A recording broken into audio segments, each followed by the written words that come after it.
Simply Good, Cooking with Rebecca. Today I'm making homemade pizza. This pizza has a really delicious chewy crust, and I think homemade pizza is a great activity for the family. People can shape their own dough and put on their own toppings and have a lot of fun with it. First thing I'm going to do is get my dough started with 1 cup of hot tap water. To my tap water, I'm going to be adding 1 tablespoon of yeast and 1 tablespoon of sugar.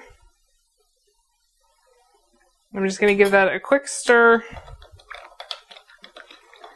And this is going to get set aside while I mix up the rest of my ingredients.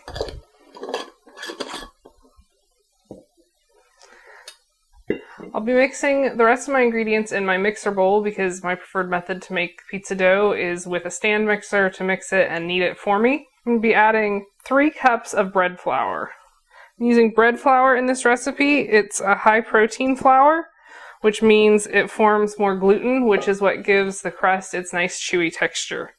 To my 3 cups of flour, I'm going to be adding 4 teaspoons of dry milk.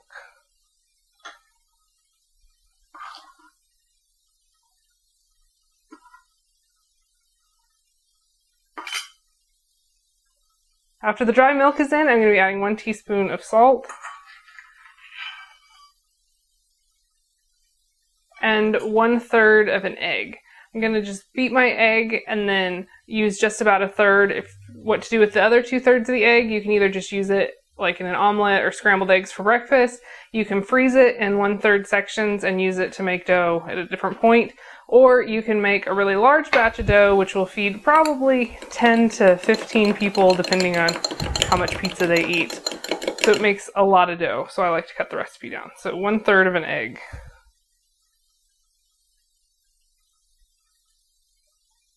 And finally, the last thing I'm going to add is 1 tablespoon of butter.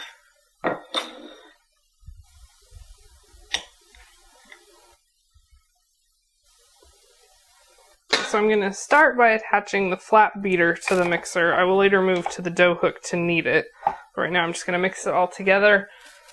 I'm going to slowly add the water and yeast to the flour mixture.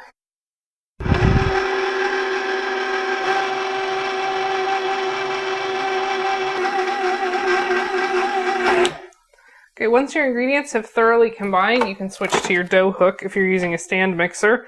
If you're mixing by hand, this is where you turn it out on a floured surface to knead it.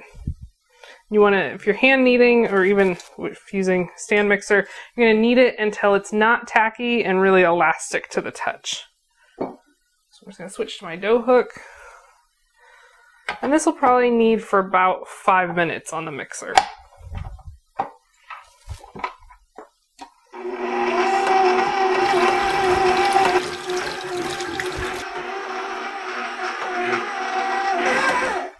Okay, so once your dough is not tacky to the touch and is nice and springy, you're ready to just let it rise. I'm going to put this into just a bowl covered with a towel and set it in a warm place till it rises till it's double, which is going to take about an hour. And while I do that, I'm also going to throw my mozzarella cheese in the freezer just to make it easier to grate later.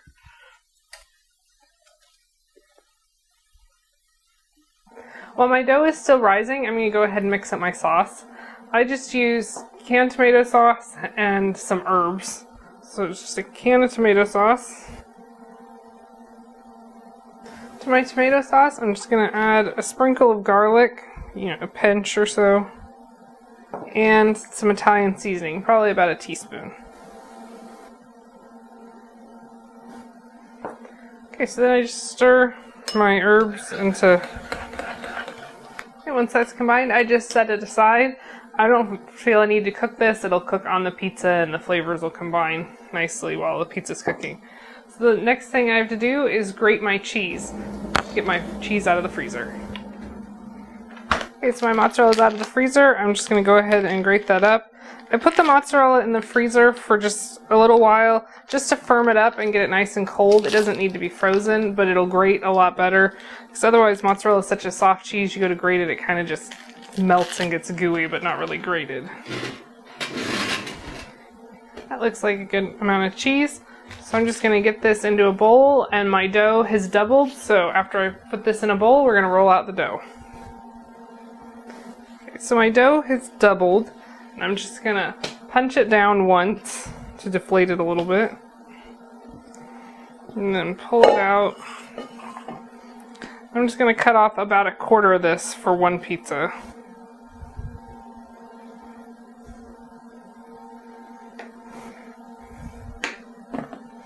Okay, then you're just going to stretch this out.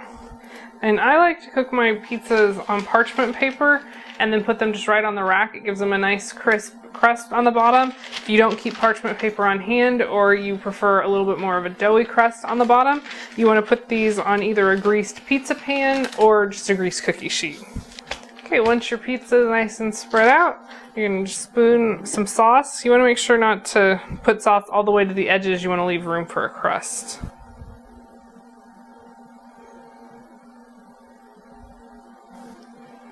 After my sauce is on, I'm going to put my cheese on. Once your cheese is on, it's time for your toppings. I'm just going to be making a simple pepperoni pizza. You can put any toppings on there that you like. It's part of the fun part of making pizza at home. You get exactly what you want. Only tip, you're going to be putting vegetables on. You want to make sure not to put too many on because they're really moist, and then it'll make your crust kind of soggy. Or you can just kind of pre-cook the vegetables just a little bit to get some of the moisture out, and then pile more of them on if that's what you'd like.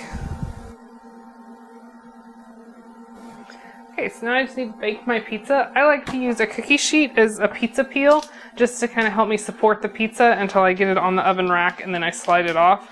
Your pizza is going to bake at 425 for about 25 minutes, and you'll just want to make sure that it's baking evenly partway through and see if it needs to be rotated.